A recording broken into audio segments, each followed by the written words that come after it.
Bonjour à tous et bienvenue à la 61e édition du Pomcast. Aujourd'hui nous parlerons de 6 films encore en salle avec La Grande Aventure Lego, de Only Lover Left Alive de Jim Jarmusch, de The Grand Budapest Hotel de Wes Anderson, de Pompéi de Non-Stop et enfin d'Un été à Osage County. Dans la seconde partie de l'émission nous reviendrons sur la carrière de Billy Wilder à l'occasion de la sortie en Blu-ray chez Carlotta de Fedora.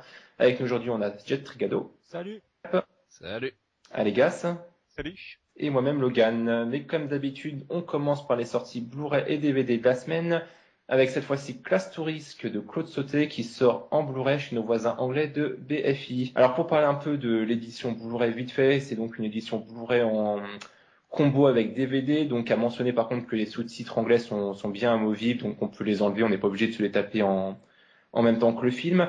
On a un Blu-ray aussi qui est accompagné d'un livret d'une douzaine de pages qui revient un petit peu sur le film et sur Claude Sauté en général. Bon, c'est un peu anecdotique comme livret, mais si on connaît vraiment pas Claude Sauté ou les dessous du film, ça peut toujours être intéressant. Enfin bon, à mentionner bien sûr que comme c'est une édition anglaise, le livret est bien sûr en anglais. Au niveau des bonus, on a seulement un documentaire d'1 heure et demie qui revient sur le mythe de Lino Ventura et on a quelques bandes annonces aussi. On a les bandes annonces françaises et américaines du film, mais on a rien de spécifique qui revient sur le film en lui-même, quoi. Il n'y a pas de making of, d'analyse ou quoi que ce soit, donc c'est vraiment centré que sur Lino Ventura. On parle un petit peu du master vite fait, il est assez joli si on considère l'époque, puisque bon, le film date quand même des années 60. Après, c'est bien sûr, c'est comme d'habitude, c'est pas un disque de démo, mais bon, par rapport à l'édition René Château de l'époque, c'est toujours un plus, quoi. C'est pas négligeable. Je pense que l'achat se doit d'être fait. En plus, l'édition est pas excessive, je crois, elle a 15 € sur Amazon, donc bon.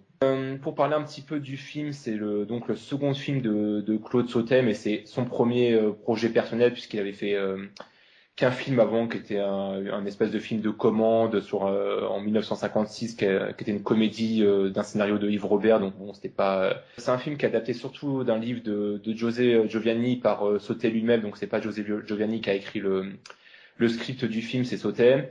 Qu'il a écrit accompagné d'ailleurs de Pascal Jardin. Pour parler un petit peu du film, c'est une histoire assez classique d'un homme en fuite, donc qui va tout mettre en place pour faire un dernier coup avant de s'enfuir. C'est un film qui laisse un petit peu préfigurer ce que sera le cinéma de Melville. On a donc des hommes qui sont en fuite, des hommes d'honneur, des hommes qui sont toujours un petit peu dans l'attente, qui font un dernier coup avant ou non de disparaître complètement. Donc bon, c'est un film qui laisse entrevoir des œuvres telles que le Cercle Rouge ou alors le Deuxième Souffle par exemple, mais comme Melville arrivera après, c'est vraiment précurseur. Donc à savoir que voilà, c'est un film de duo aussi entre Ventura et Belmondo, mais Belmondo arrive que vraiment qu'au bout de 40 minutes dans le film, et on suit après une amitié assez touchante et réaliste entre les deux, encore une fois purement dans le thème melvillien encore et de Giovanni. Le casting est vraiment bon. Belmondo, c'est pas encore le mythe Bébel, la figure un petit peu cliché qu'on aura par la suite, à savoir quand même que c'est un de ses premiers rôles, puisque le film sera exactement la même année que À bout de souffle, donc entre celui-ci et Sauté, il sera vraiment révélé au public. On retrouve même d'ailleurs, en parlant d'À bout de souffle, l'essence un petit peu de la nouvelle vague dans la façon de filmer, parce que ici tout est vraiment en extérieur, il y a aucune trace de studio, alors qu'on est quand même au début des années 60, et c'est vraiment appréciable, je trouve. Pour parler un petit peu, pour le replacer dans la filmo de Sauté, c'est quand même pas son meilleur film. Je préfère largement Max et les Ferrailleurs, Quelques jours avec moi ou encore Les choses de la vie. Mais c'est un polar français plus que recommandable. Mais c'est assez triste par contre de voir que comme d'habitude, faut compter sur nos voisins européens pour voir un classique du cinéma français sortir en haute définition, comme on a pu avoir par exemple avec l'Armée des Ombres ou Garde à vue qui est toujours pas sorti chez nous. Donc bon, c'est un peu incompréhensible, un peu triste, je trouve. Encore, on a même les Diaboliques aussi également pour encore parler de ça. Donc voilà, on va maintenant passer au mystère des balles fantômes qui est sorti en Blu-ray chez HK Vidéo et c'est Jet qui va nous en parler. Un petit film, donc avant la sortie d'HK Video, dont j'avais jamais entendu parler. Alors qu'en fait, c'est vraiment un inédit très sympathique qui est vraiment dans la mouvance de ce qui se fait beaucoup en Asie, c'est-à-dire que ils aiment de plus en plus les films d'enquête. On voit déjà avec Détective D de Tsuer qui avait quelque peu lancé cette mode. Ensuite avec Wuxia de Peter Chan qui avait aussi montré qu'on pouvait mélanger les arts martiaux et l'enquête policière. Et là, le mystère des balles fantômes, c'est ni plus ni moins qu'une version asiatique de Sherlock Holmes. Il suffit de voir la dégaine de Lau Ching-wan qui est totalement vraiment un clone évident du Sherlock Holmes, pas le Sherlock Holmes traditionnel, mais plus le Sherlock Holmes comme Guy Ritchie l'a fait avec sa nouvelle version, c'est-à-dire un Sherlock Holmes qui a des petites trouvailles un petit peu saugrenues, qui trouve toujours des solutions improbables pour des enquêtes qui ne le sont pas moins. Il a également un acolyte qui là est joué par Nicolas Tse, qui joue un personnage qui va plus ou moins faire une enquête parallèle avec Lao Ching-wan sur l'enquête d'une nana qui s'est donné la mort dans une usine d'armes et qui aurait soi-disant propagé une malédiction dans cette usine, c'est-à-dire qu'il y a des gens qui se font tuer à coups d'armes à feu, sauf que les balles on ne les retrouve jamais. Et donc du coup les gens s'inquiètent, ils disent oui il y a des fantômes et tout, et au final comme on le sait toujours avec ce genre de film, on sait que ça va pas se passer comme on l'imagine, et il y a pas mal de petits twists qui sont bien trouvés, mais au-delà du scénario qui est plutôt classique et pour ma part pas mal dosé, c'est surtout la réalisation et la direction artistique que je trouve absolument magnifique. C'est rare de voir des films hongkongais aussi léchés sur la forme, ne serait-ce que déjà par l'usage de décors réels. On sait que les Asiatiques en général, ils adorent blinder leurs films de CGI de toutes parts. Là, on a enfin un film avec des décors un peu en dur, vraiment qui font époque, et on voit qu'il y a des moyens à l'écran. Du coup, ça rend le film assez crédible esthétiquement. Et également la mise en scène, les cadrages sont nickel, le récit est très bien rythmé, et on est vraiment, on suit ça vraiment avec un plaisir jamais démenti quoi. Donc le mystère des balles fantômes, c'est vraiment un chouette inédit, je m'attendais pas à autant aimer. D'ailleurs, j'ai entendu dire qu'une suite était annoncée, donc ça c'est pas pour me faire plaisir, parce que le personnage est vraiment le personnage de Lao Ching-wan, il est vraiment bon, je trouve idéal pour une franchise. C'est bien de le voir sur plusieurs enquêtes. Et pour une fois, on a un film qui se finit pas de manière attendue. Donc je spoilerai pas, mais le film est vraiment plutôt malin, plutôt bien fait, plutôt bien joué. Donc donc c'est une des meilleures sorties d'HK Video, je parle en cinéma actuel, qui nous est proposé depuis très longtemps quoi. HK Video là, ils ont bien fait de nous sortir ça. Bon, après, vu son prix de vente, 25 €, je sais pas si ça poussera les gens à aller le découvrir, mais honnêtement, c'est vraiment un chouette film, quoi. Donc, moi, je vous invite vraiment, si vous êtes fan, notamment des trucs comme Détective D, même si c'est pas vraiment un film martial, mais dans l'idée, dans l'esprit, ça y ressemble beaucoup, même le Sherlock Holmes de Guy Ritchie. Franchement, je vous invite vraiment à découvrir ce petit film, vraiment superbe, quoi. Et on continue donc avec Fedora, qui est l'avant-dernier film de Billy Wilder qui sort en exclu mondial chez Carlotta. Pour parler un petit peu vite fait du master avant, il est franchement impeccable. Encore une fois, c'est vraiment du bon boulot de Carlotta sur des masters qui n'existent même pas à la base. En plus, c'est même pas des masters qu'ils ont pu récupérer de Criterion ou de nos voisins anglais ou autres. Et franchement, ça a rien à envier au travail que peut faire un Criterion sur son propre catalogue, je trouve. Au niveau des bonus, il y en a qu'un, mais il est taille puisqu'il s'agit d'un documentaire de 1h30 qui est assez passionnant et qui revient sur la conception du film et qui a été fait entièrement pour l'occasion. Pour parler un petit peu plus précisément du film, donc c'est une sorte de don du boulevard du crépuscule où Wilder revient un petit peu encore une fois sur le monde du cinéma de façon bien cynique. On voit qu'il est vraiment pas fan, par exemple, du nouvel Hollywood, puisqu'à travers les dialogues, il critique ouvertement des réalisateurs barbus sans les citer, mais bon, on sait très bien de qui il veut parler. On a aussi d'ailleurs les tournages des anciens films de Fedora qui ont l'air tout le droit d'être sortis de l'âge d'or d'Hollywood, des grandes fresques un petit peu des années 30, 40, donc on voit que Wilder est vraiment nostalgique de cette époque et il s'en cache pas. C'est pas un grand film, mais c'est un film qui est assez intéressant, je trouve, et qui a eu le mérite de me surprendre parce qu'il y a un retournement de situation qui arrive un petit peu à la moitié du film que j'attendais vraiment pas du tout et qui est super bien amené, je trouve. C'est un film qui est divisé vraiment en 2 parties. On a une première partie où on suit donc le personnage de William Holden, qui était déjà le héros de Boulevard du Crépuscule, qui joue ici un producteur qui essaye de retrouver une ancienne gloire d'Hollywood, qui est donc Fedora. Et on a une deuxième partie qui est donc plus centrée sur ce personnage et qui part carrément sur le portrait de femme qui a consacré sa vie à faire perdurer un petit peu son mythe aux dépens de sa propre vie, aux dépens d'elle-même, de sa famille et de sa fille, sans trop en révéler. C'est un film qui est quand même assez bizarre, assez glauque dans la filmographie de Wilder. Il se dégage vraiment une ambiance assez particulière. On sent que Wilder est en fin de carrière et qui sent un petit peu la fin d'une époque arrivée et qui décide de faire un dernier tour de piste en ramenant un petit peu tout le cinéma des années 50 et 60 où cette époque est en train un petit peu de disparaître au profit du nouvel Hollywood. Un peu d'ailleurs comme il avait fait avec le muet dans Boulevard du Crépuscule, on a un petit peu le même genre de traitement. À savoir que la production du film a été vraiment chaotique et ça joue vraiment sur l'ambiance et ça se ressent à fond. Voilà, après plusieurs échecs, aucun studio voulait vraiment produire le film. Wilder a mis ses propres fonds avec des producteurs européens. Au final, ça s'est retrouvé, ça a été une production internationale. En plus, Wilder ne s'est pas du tout entendu avec Martha Keller, qui est pas génial, faut l'avouer dans le film. Et puis il y a plusieurs personnages qui se sont fait complètement redoubler. Et puis bon, c'est vraiment flagrant sur certaines scènes.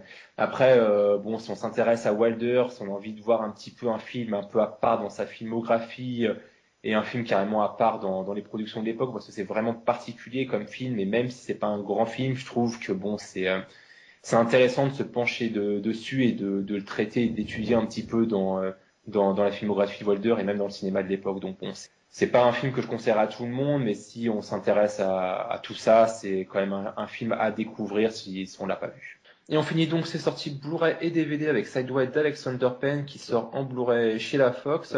On parle un petit peu des bonus vite fait, c'est globalement les mêmes que sur le DVD. Ça veut dire qu'on a un commentaire audio de Paul Giamatti et Thomas Haden Church. On a quelques scènes coupées et puis on a des petites featurettes, mais bon, c'est featurettes promo de 5-6 minutes qui n'ont pas grand intérêt, je trouve, pour s'intéresser au film.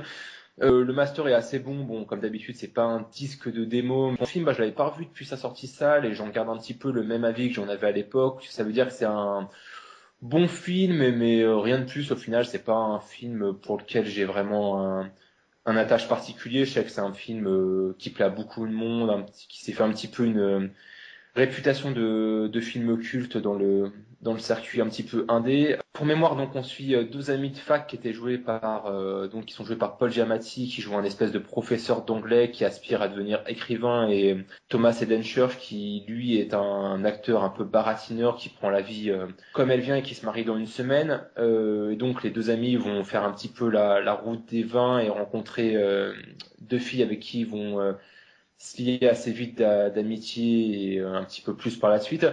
C'est un film assez simple, assez honnête. Ça veut dire c'est pas un film intellectuel. On n'est pas là pour te vendre du sous-texte. C'est vraiment un film premier degré et qu'on mate pour passer vraiment un bon moment sans se prendre la tête. Après, ça a quelques petits défauts qui sont liés au film indépendant, je trouve. Ça veut dire qu'on retrouve des personnages assez stéréotypés. On voit assez vite où vont en devenir Penn en prenant 2 personnages qui sont complètement opposés pour mieux leur balancer un petit peu leur hypocrisie à la gueule. Donc du coup, ça a tendance un petit peu à tourner en rond au bout de 2 heures et de façon assez large. Je trouve le film un petit peu longuet pour ce que ça raconte, mais au final, le casting est vraiment bon et Penn reste quand même un des réalisateurs émergents qui a une notion du cinéma assez simple, sans fioriture. Donc bon, en attendant Dame Rascal le mois prochain, ça peut être un film assez sympa à découvrir ou à redécouvrir. Et on arrête là-dessus les sorties Blu-ray et DVD de la semaine. On va passer donc maintenant aux sorties ciné. On va commencer avec la grande aventure Lego et c'est Allegas qui va nous en parler. Take him to the melding chamber. Isn't there supposed to also be a good cop? Hi, buddy. Would you like a glass of water? Yeah, actually. Too bad. We are entering your mind. What? I don't think he's ever had an original thought. That's not true. Introducing the double-decker couch. So everyone could watch TV together and be buddies. That is literally the dumbest thing I've ever heard. Let me handle this. That idea is just the worst. To the Batmobile. Dang it. To the invisible jet! Dang it. Ouais, alors la grande aventure Lego, en soi le film Lego tout court, c'est un projet qui remonte quand même assez loin, parce que je crois qu'on avait déjà entendu parler d'un projet de film un peu comme ça il y a 5-6 ans. Et alors sur le papier, ça fait un peu peur quand même, un film Lego, ça fait un peu genre gros argument marketing, surtout que Lego, bah voilà, c'est plus des simples jouets, maintenant c'est devenu une grosse marque de fabrique qui s'étend sur des milieux comme les fringues, comme le jeu vidéo, comme pas mal de choses. Enfin, c'est vraiment devenu une institution, le Lego, et du coup, le voir débarquer au cinéma, ça fait quand même un peu peur. On se dit que ça va être vraiment le truc un peu opportuniste qui est juste là pour rappeler en fait aux gamins que acheter des Lego c'est bien. Et finalement non, parce que en fait, la production, ils ont eu la bonne idée de filer le film en fait à deux mecs qui sont vraiment très bien, c'est-à-dire Phil Lord et Chris Miller. Qu'on connaît nous pour en fait avoir réalisé Tempête de boulettes géantes et plus récemment 21 Jump Street. Donc c'est des gars qui sans être révolutionnaires ont quand même une vision de la comédie qui est très rafraîchissante.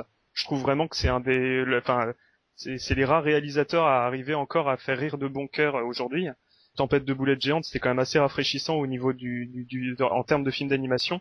Et donc vraiment, il y avait moyen d'avoir de très bons espoirs concernant Lego, et encore plus lorsqu'on a vu les premières bandes annonces, parce que là où on pouvait craindre un film d'animation 3D, en fait, on a un film en stop motion. Enfin, j'ai aucune idée si tout est fait en stop motion, mais en tout cas, le film donne l'illusion que vraiment le moindre petit élément du film est fait avec des briques de Lego. Et ça, c'est clairement le gros point fort du film. Le tout allié à un humour qui avait l'air quand même super fun. Alors donc, vraiment, pour moi, c'était une grosse attente en termes de comédie. Je m'attendais vraiment à un truc ultime. Du coup, un peu déçu dans le sens où c'est bien, mais j'irai pas jusqu'à dire que c'est peut-être la plus grosse comédie qu'on aura cette année.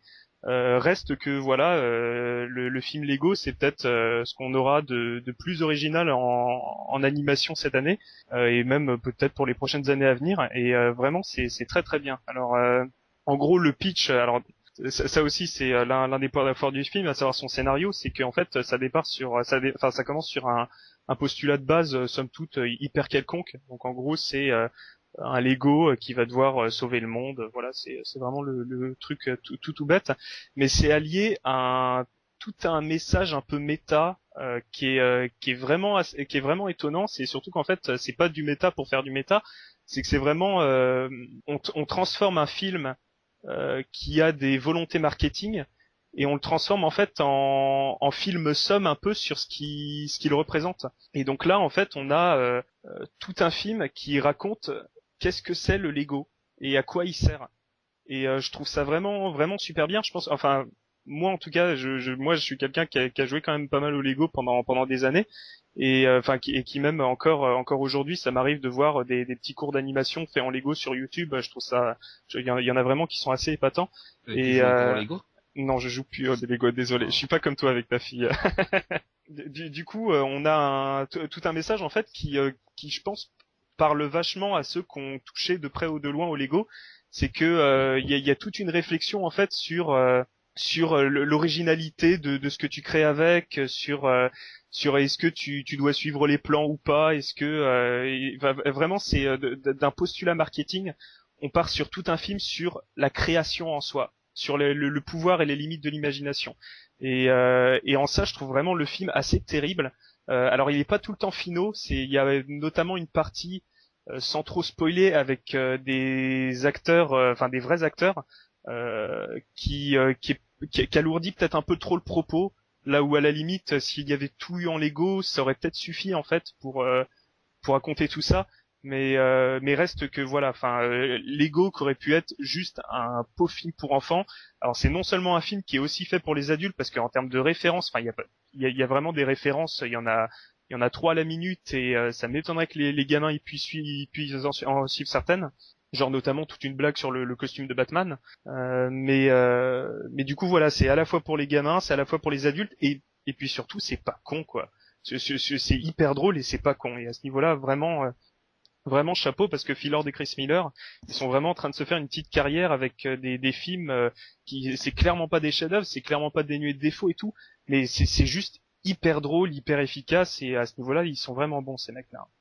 C'est sympa comme film. Après moi j'ai deux gros problèmes, c'est l'aspect référentiel du film et c'est ce qu'on retrouve dans toutes les comédies, ce qui a tendance un peu à m'embêter, c'est qu'au final c'est pas de la comédie, c'est qu'on se moque et qu'on rigole avec les références du film. Et pour moi c'est un gros problème parce que c'est le genre de film qui a tendance à mal vieillir ou alors à mal se revoir parce qu'on ne rit pas tellement des situations mais on rigole plus des personnages en eux-mêmes quoi et des licences des références de pop culture tout ça et enfin c'est un peu le même problème que Ted quoi. C'est le but là, attends, c'est normal. Oui non parce que moi que...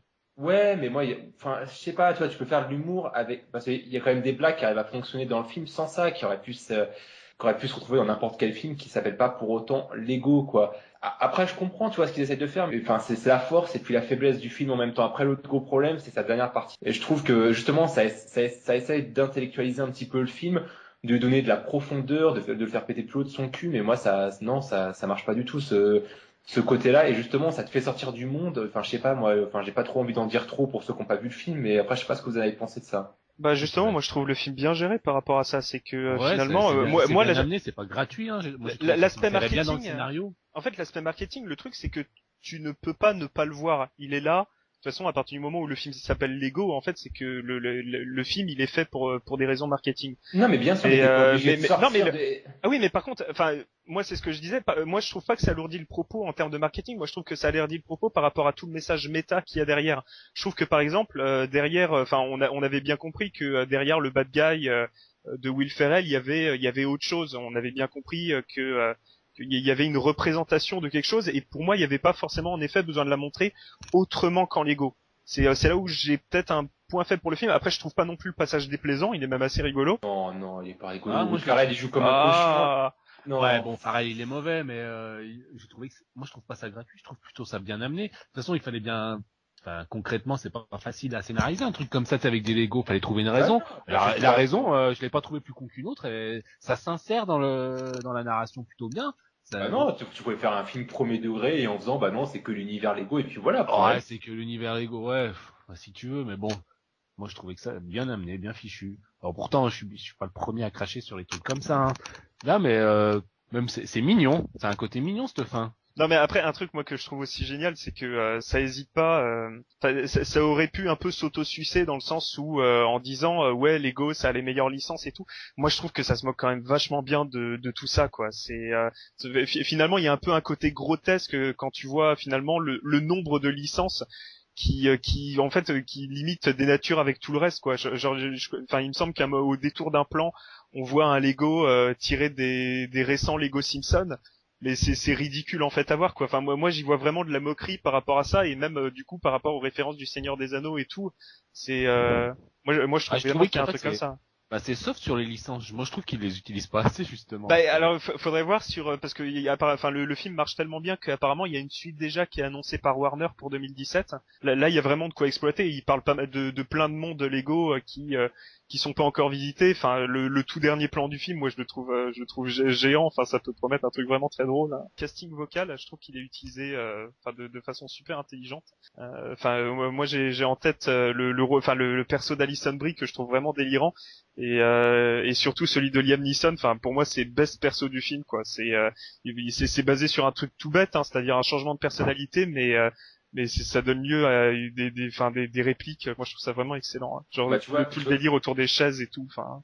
Bah tu vois pour rebondir à ce que je disais, là tu vois c'est pas du comic référentiel ou du comic de licence, c'est vraiment du comic et c'est ce que j'aurais plus voulu dans le film, tu vois. Bah du coup c'est du comic qui est plus ciblé. Peut-être pour les enfants quoi parce que du coup il y a pas forcément en effet c'est du truc qui marche sur tout le monde du coup ouais après le référentiel le truc c'est que ça marche hein, le passage sur le référentiel ça marche totalement c'est clair. Après le truc c'est que en effet c'est maintenant un passage un peu obligé franchement contre le nombre de comédies qui aujourd'hui ne sont pas référentielles alors après on en est content ou non mais à la limite je trouve ça normal qu'un truc aussi gros que Lego et avec autant de licences se permettent d'être référentiel. Et le truc c'est que du coup ça risque d'être encore pire pour les suites. Hein. Ouais, allez, on va s'arrêter là-dessus et on va maintenant passer à Non-Stop et c'est Scap qui va nous en parler. The FBI, the White House and Interpol are confirming reports that an international flight has been hijacked by an air marshal. Major Marks, our fighter escort has you in their sight. Do you hear me? We're running out of time. Do you hear me?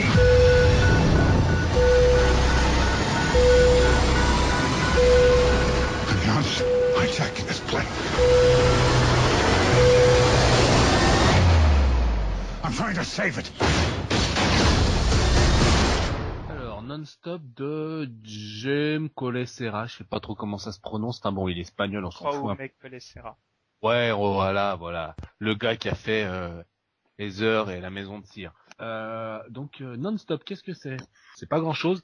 C'est fun game dans un avion. Donc, c'est le genre d'histoire en huis clos où il faut que le scénario soit quand même un minimum écrit, crédible ou, enfin, ça tienne la route. Là, on va rapidement se rendre compte que c'est écrit n'importe comment. Déjà, en ce moment, moi j'ai de la chance, je me tape tous les films comme ça. C'est ce genre de film. On a vu la bande-annonce, on a vu le film. Donc, si vous avez vu la bande-annonce, vous pouvez faire la même critique de moi du film. Voilà, ils sont dans un avion. Il y a Liam Neeson qui est agent fédéral pour la sécurité de l'avion. On s'est dit, on va lui rajouter un trauma. Donc, sa fille est morte, genre il y a 15 ans. Il est encore traumatisé. Bon, après, pourquoi pas. Il est alcoolique. Ok. Ce qui va quand même donner lieu à la plus grande scène que j'ai vue cette année au cinéma. Mais on se demande comment on peut écrire des trucs comme ça. Mieux que le coup de boule à une agent de la SNCF. Ah, mais c'est différent. Là, pendant tout le film, Liam Neeson va être amené à être, c'est lui qui est le suspect en fait. Il croit qu'il veut détourner l'avion. Personne ne le croit. On croit que c'est lui qui veut détourner l'avion alors qu'il fait tout pour empêcher les détournements parce que grosso modo, donc toutes les 30 minutes, il y a un mort. Et à chaque fois qu'il y a un mort, Liam Neeson est sur les lieux, donc on peut envisager que c'est lui le tueur. Enfin, non, nous on le sait que c'est pas lui, mais tout le monde croit que c'est lui. Donc il y a une scène où, pour se disculper, il va faire un grand mea culpa, c'est-à-dire que il va dire oui, je suis alcoolique, oui, j'ai perdu ma fille parce que je la voyais pas, oui, ma femme m'a quitté, mais c'est pas moi qui pose des bombes. Devant les 150 passagers de l'avion. C'est what the fuck, tu te dis d'accord. En plus c'est juste avant le climax final quoi. Waouh, c'est chaud quoi d'écrire un truc comme ça, c'est tellement ridicule. Mais bon, c'est pas la chose la plus ridicule du film. Donc par contre, si vous allez apprendre plein de trucs avec ce film. Vous allez apprendre que vous pouvez tuer un pilote d'avion via les toilettes de l'avion en construisant une mini sarbacane. Ok. Je n'invente rien. On apprend... Escal, t'es au courant que t'as juste 5 minutes pour parler du film, là? Non, mais je sais, c'est rapide. De toute façon, après, on apprend qu'une bombe dans un avion, c'est pas très grave, on peut survivre. Est-ce que vous voulez savoir comment on peut survivre à une bombe dans un avion? Vas-y, on t'écoute. Explique-nous. Surtout que ça donne lieu à quand même une scène dialoguée où c'est très sérieux, où Liam Neeson explique qu'on peut survivre, que c'est possible. Donc, il faut mettre la bombe au fond de l'appareil, près de la porte. Faut que ce soit bien fait, hein. Donc on met la bombe, et après, il faut mettre tous les bagages possibles sur la bombe. Il faut descendre à 8000 pieds d'altitude. Sinon, si on n'est pas à 8000 pieds, l'avion il explose complètement. Si on est en dessous de 8000 pieds, c'est bon. Donc on a tout un suspense autour des 8000 pieds. Est-ce qu'il va y arriver? Est-ce qu'ils vont pas y arriver? Bref. Et donc, effectivement, à 8000 pieds d'altitude, la bombe explose, mais l'avion va réussir à atterrir. Quand tu vois ça, t'as envie de te dire, vous en avez d'autres comme ça, vous n'avez pas marre de nous prendre pour des cons? Parce que de toute façon, c'est tout le film comme ça, on est pris pour des cons pendant 1h30, parce que ça a été écrit ça a été écrit sur un papier, on s'est dit, on va mettre un tueur dans un avion, puis on va jouer au Cluedo. Donc voilà, ça fait vaguement illusion, on se fait pas chier, hein, parce que c'est marrant. Et puis on a un super ralenti de la mort qui tue, qu'on voit dans la bande-annonce, avec Liam Neeson qui va tuer un des preneurs d'otages, là. C'est grandiose. Donc Non-Stop, non, c'est nul. Ok, bon, on va arrêter là-dessus. On va maintenant passer à The Grand Budapest Hotel et c'est moi qui vais en parler. I want roadblocks at every junction for 50 kilometers. I want rail blocks at every train station for 100 kilometers. Get in! I want 50 men and 10 bloodhounds ready in 5 minutes.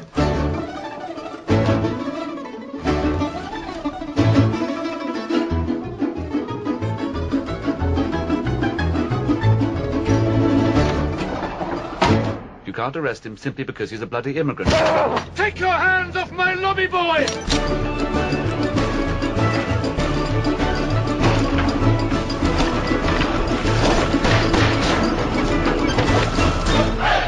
Have you ever been questioned by the authorities? Yes, on one occasion. What? I was arrested and tortured by the rebel militia after the Desert Uprising. Right. Well, you know the drill then. Zip it.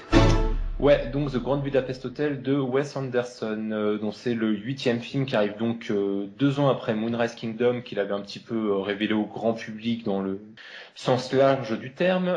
C'est un film que j'attendais beaucoup. Wes Anderson, c'est pas quelqu'un que j'aime beaucoup à la base, mais depuis Fantastic Mr. Fox, c'est quelqu'un que je prends vraiment plaisir à suivre et qui pour moi enchaîne les petits bijoux parce qu'il est arrivé un petit peu à prendre du recul sur son cinéma, à évoluer et à devenir vraiment mature, quoi. C'est pas quelqu'un qui se contente d'enchaîner les petits effets de style et de se reposer sur ses lauriers. C'est vraiment appréciable.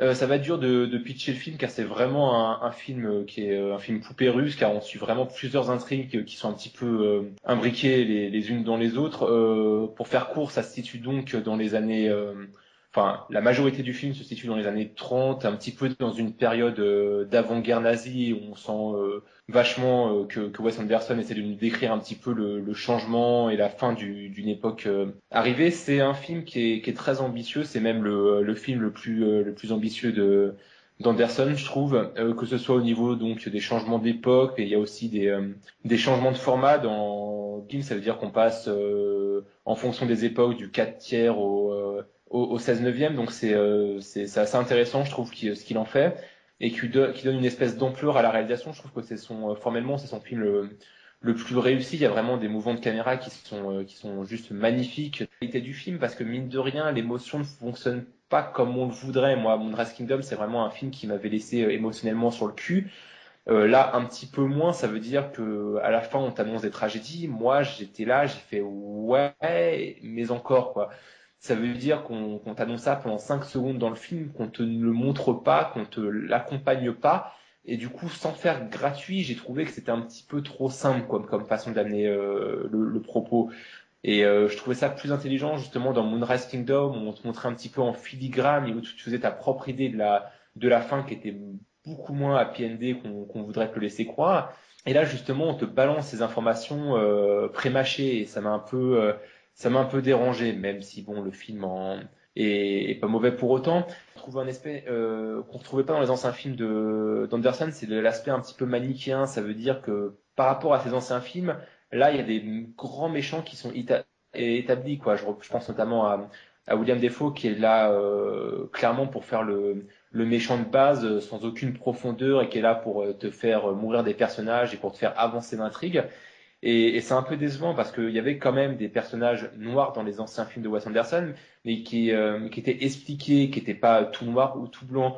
Que là, justement, que ce soit Adrien Brody ou William Dafoe, tu as vraiment un aspect de deux mondes qui s'affrontent, deux mondes qui sont complètement en opposition complète, deux entités qu'on voit qui n'arrivent pas à cohabiter et qui laissent un petit peu préfigurer donc le nazisme encore. Et ça m'a un peu dérangé parce que justement Wes Anderson il est arrivé un petit peu à jouer là-dessus sur l'émotion et tout ça, sur l'émotionnel, que là pas du tout, c'est juste des méchants de base, ni plus ni moins, quoi. Il y a aucune explication derrière tout ça et ça m'a semblé un petit peu facile, quoi. C'est un peu dommage. Et c'est un peu pareil pour le personnage de Ralph Fiennes. À un moment, j'ai cru justement qu'ils allaient faire un portrait cynique, un petit peu cynique du personnage, et au final, non, on te le montre un peu que sur des bons côtés, quoi. C'est vraiment un personnage qui essaye de se battre contre le système, qui essaye de résister, qui essaye de faire vivre un petit peu sa conception du monde. Ce qui est beau en soi, attention, hein, moi c'est vraiment un aspect du film qui m'a beaucoup intéressé, mais du coup, ça allait pas plus loin que ça, quoi. On te montrait ses sacrifices sans te montrer un petit peu le côté noir, romantique, mais pas tellement romantique dans le sens sentimental du terme, mais plus romantique dans le sens j'essaye de m'inventer une vie et de me lier à ces personnages pour prouver quelque chose, pour faire vivre mon hôtel. Mais ça, on le sent un peu dès le début du film, et après ça a tendance un petit peu à disparaître, et c'est dommage, j'ai trouvé. Voilà. Après, un autre point négatif, c'est le gros casting. C'est appréciable par moment parce qu'on voit des têtes, on se dit ah tiens c'est Bill Murray, ah tiens c'est des assez doux, ah tiens c'est un tel. Mais au bout d'un moment, quand t'as vu le 30e T'es content de voir les assez doux, toi? Non, mais c'est façon de parler. J'ai pas dit pour moi personnellement, mais au bout d'un moment, t'as un casting d'une trentaine de grands noms, mais je trouve que ça dessert un petit peu le film et ça te fait un petit peu sortir du récit. C'est un peu dommage, quoi. Il y a des personnages encore, ça fonctionne. Par exemple, Bill Murray, tu sens que ça rentre dans la thématique du cinéma de Wes Anderson, c'est-à-dire des personnages qui s'entraident en soi et que ça renvoie un petit peu à la famille et qui est un des thèmes récurrents de Wes Anderson. Donc bon, retrouver Bill Murray ici dans ce rôle précis, ça m'a pas dérangé. Et par exemple, tout le Mathieu Amalric, Léa Seydoux, tous ces personnages-là qui arrivent, il y en a vraiment une vingtaine, trentaine. D'ailleurs, on le voit dans l'affiche, le film se revendique complètement de ça, en faisant une affiche un petit peu qui est qui, avec toutes les cases, avec les têtes des acteurs, personnages, avec les noms, tout ça. Autant dans Moonrise Kingdom, il y en a une dizaine, et Wes Anderson se concentre sur ces 10 personnages-là en te les expliquant, et là, chaque personnage a ses scènes, a son background, et ça fonctionne. Autant là, non, pas tellement, quoi. Et ça m'a un petit peu dérangé. Il faudrait pas que ça se reproduise dans ces films à venir, et qu'il se concentre sur une famille d'acteurs, mais une famille dans le sens show-off, quoi. Ça veut dire, tiens, vas-y, je te montre tous les acteurs que je peux ramener dans mon film, quoi. Et j'espère que voilà, ça va pas se reproduire et que ça va s'arrêter à ce film-là pour cet aspect-là, et que ça va pas faire carte de visite, tiens, vas-y, je suis venu dans le dernier Wes Anderson. Et là, par exemple, pour certains acteurs, j'ai l'impression que c'est ça, quoi. Mais après, voilà, au final, c'est vraiment un bon film. Je pense que je le reverrai à la hausse. Mais même si je suis loin de trouver que c'est un chef-d'œuvre comme pouvait l'être Moonrise Kingdom et Fantastic Mr. Fox, c'est quand même un film très solide, et c'est un de ces films de ce premier trimestre, c'est un des meilleurs films de ce premier trimestre haut la main.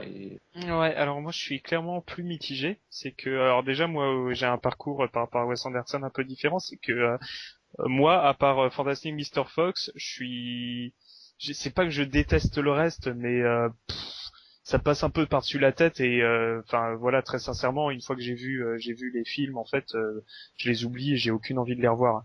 Alors, je cache pas que Wes Anderson, il a clairement un style visuel très appréciable, hein. Enfin, après on aime ou on déteste, mais on peut pas lui enlever ça. C'est un gars qui a son propre style, qui le pose à chaque film. Ça c'est une qualité, hein. Mieux vaut ça que voir un truc passe-partout. Après, le truc, c'est que c'est un mec qui donne constamment l'impression d'être prisonnier de ça, en fait. Et en fait, moi, c'est ce que j'aimais bien dans Fantastic Mr. Fox, c'est qu'il arrivait à se renouveler pas mal en passant par le format animation. Et c'est à mon avis ce qu'il devrait refaire, pour ses prochains films. Mais bon, après, là, le truc, c'est que Grand Budapest Hotel, c'est que le début laisse penser que ça va être super bien, genre vraiment tout le passage avec enfin, où en gros, en fait, comme tu dis, il y a ce système de poupée russe, et à partir du moment où on arrive dans le vrai récit, c'est-à-dire celui avec Ralph Fiennes et le boy qui l'accompagne, c'est pas que c'est chiant. En fait, le film il est jamais ennuyeux, il est rigolo et tout, mais quand tu regardes ça, et à la fin tu dis, enfin ouais, super, tout ça pour ça. Et toi tu vois vraiment un truc un peu dramatique par rapport au perso et tout, mais moi j'y vois juste une petite aventure racontée très sincèrement, mais qui a rien d'autre à dire derrière, quoi, en fait. C'est clairement mélancolique et tragique au possible, quoi, quand même. Ouais, un peu comme Moonrise Kingdom, mais le truc c'est que j'ai l'impression que c'est pas spécialement, alors, c'est pas que c'est pas exploité comme ça, mais c'est que pour moi le film ne se revendique pas sur ça. Si, quand même tout le cinéma de Wes Anderson, c'est la mélancolie, c'est la tristesse, ça parcourt tous ses films, quand même. C'est quand même ça, Wes Anderson, c'est pas l'aventure à la base, son cinéma.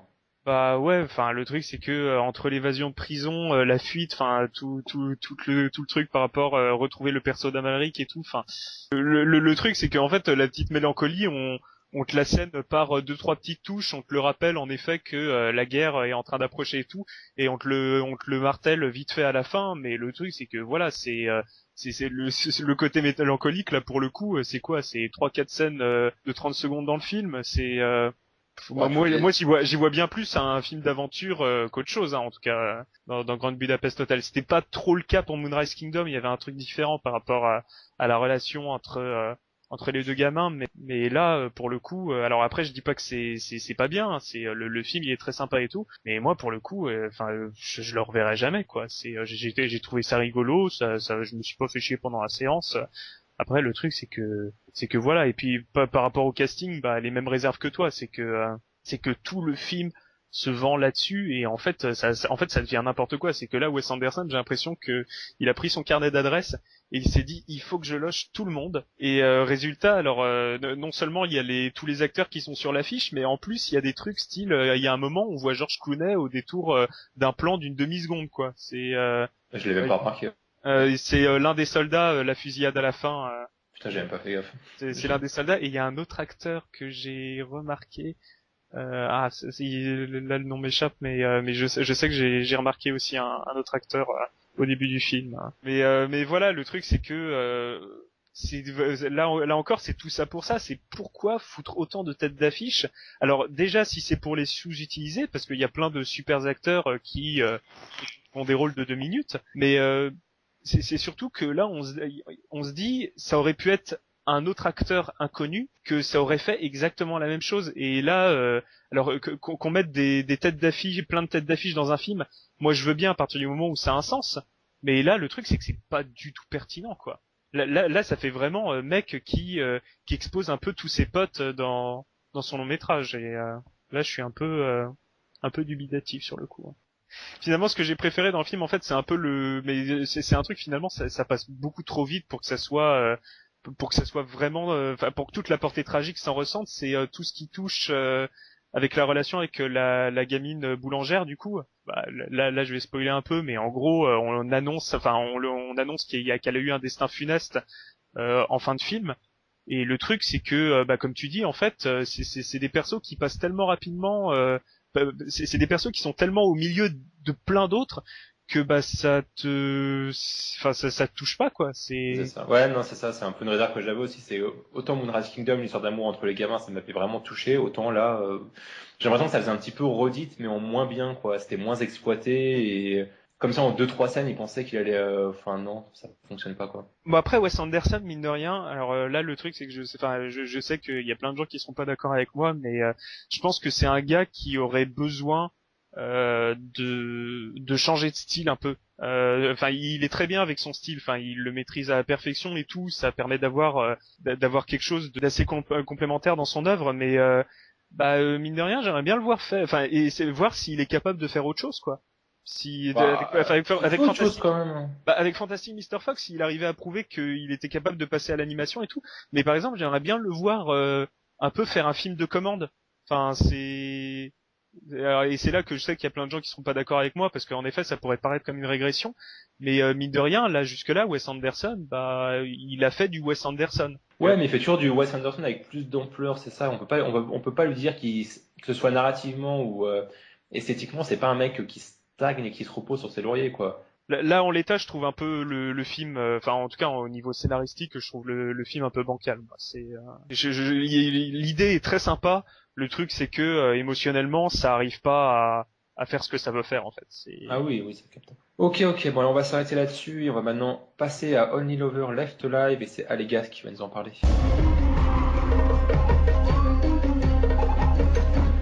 Is that the really good stuff? Precisely. Typo. Negativo. I protect this secret in your soul.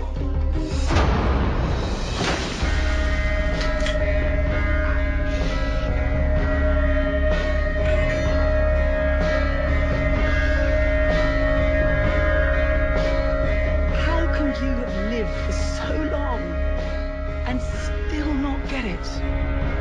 Been pretty lucky in love, though, if I may say so. I have what you need, not what I need. Bon, alors j'aurais fait une bonne BA cette année. J'aurais vu pour la première fois un film de Jim Jarmusch. Très sincèrement, c'est un réalisateur que j'avais jusque-là toujours évité, parce que j'avais pas spécialement des très bons retours de ses films, mis à part Ghost Dog. Voilà, ça avait l'air un peu chiant en fait. C'est clairement, moi ça m'attire pas du tout, en tout cas, comme par exemple ces films style Broken Followers ou Deadman, c'est clairement des trucs que j'ai pas envie de voir. Et là, quand j'ai vu la BA de Only Lovers Left Alive au ciné, mine de rien, ça m'avait assez surpris. Ça avait l'air quand même vachement bien, même si je craignais un peu le truc un peu long, un peu ennuyeux, un peu trop contemplatif, et finalement il y a un peu de ça, c'est qu'il y a un style qui est très très auteuriste, ça m'étonne pas par exemple que les films de Jarmusch soient sélectionnés à Cannes, dont celui-là. C'est vraiment, il y a un style un peu je vais pas dire branlette, mais il y a vraiment une volonté de faire de l'auteur un peu pour de l'auteur. Et le truc c'est que là ça marche parce que c'est couplé à un postulat fantastique.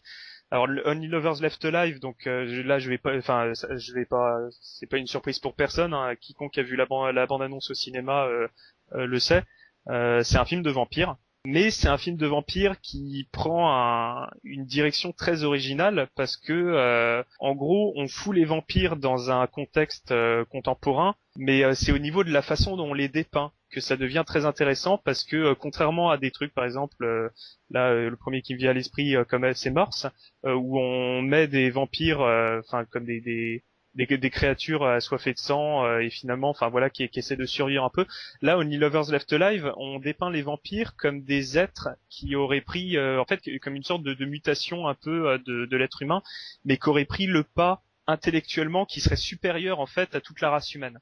Donc en gros, c'est un peu le chaînon qu'on est censé être dans les années à venir.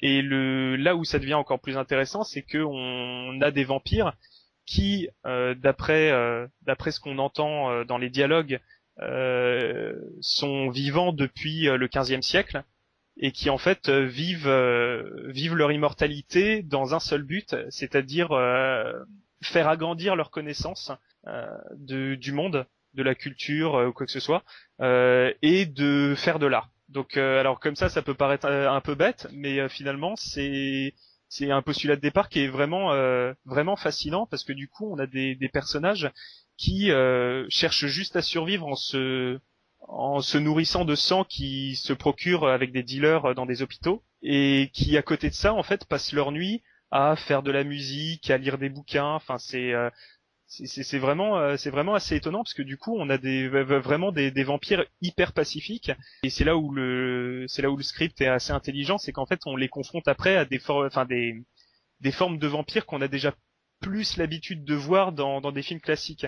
Donc alors pour reprendre un peu le pitch, en gros c'est Tom Hiddleston et Tilda Swinton qui sont deux vampires et qui est un couple de vampires et qui vivent justement de toute cette soif de culture et qui du jour au lendemain en fait vont avoir la visite de la sœur de Tilda Swinton qui est jouée par faut que j'arrive à prononcer le nom, Mia Wasikowska, donc la gamine de Stoker, qui en fait elle est une vampire classique. En fait c'est vraiment la nana qui veut tout faire foirer et qui en fait veut juste séduire n'importe quel mec pour pouvoir boire son sang à la fin de la soirée. Donc voilà, sans trop spoiler, après on a quand même un film de vampire qui est hyper crépusculaire, notamment dans sa dernière demi-heure qui va quand même assez loin. Et là encore avec vraiment un couple de vampires qui est vraiment pacifique, dont l'objectif est vraiment de survivre sans chercher à boire de sang. Boire de sang, c'est vraiment la dernière chose à faire et c'est à faire en cas de recours extrême. On a une idée hyper originale, c'est que on instaure en fait dans le film de vampire toute la peur de la maladie à travers le sang et notamment le sida. C'est-à-dire que en gros le couple de vampires quand ils se procurent du sang, ils doivent faire gaffe à prendre du sang qui est pas infecté et du coup par exemple quand ils parlent ils disent faut pas mordre n'importe qui, faut pas parce que maintenant on peut avoir des saloperies n'importe où n'importe comment. Donc là encore je trouve ça vraiment intéressant parce que finalement le vampire c'est quoi, c'est un peu c'est un peu une imagerie sexuelle en fait qui est déclinée sous un postulat fantastique. Et là, on reprend un peu cette idée-là, mais en la remettant dans un contexte réaliste. Et c'est assez passionnant en fait. Donc après, je dis pas que le film il est ultime. Hein. Je le trouve un peu long, un peu long par moment. Finalement, ça raconte pas grand-chose. Mais en tout cas, dans cette idée, là vraiment ce que je défends du film, c'est vraiment, alors déjà le casting qui est nickel. Et vraiment toute cette idée quoi, moi je trouve ça vraiment très original, sans aller jusqu'à dire que c'est un des meilleurs films de vampires qu'on a eu ces dernières années parce que je pense qu'on a eu quand même beaucoup mieux. C'est l'un de ceux qui a un traitement les plus pertinents en fait.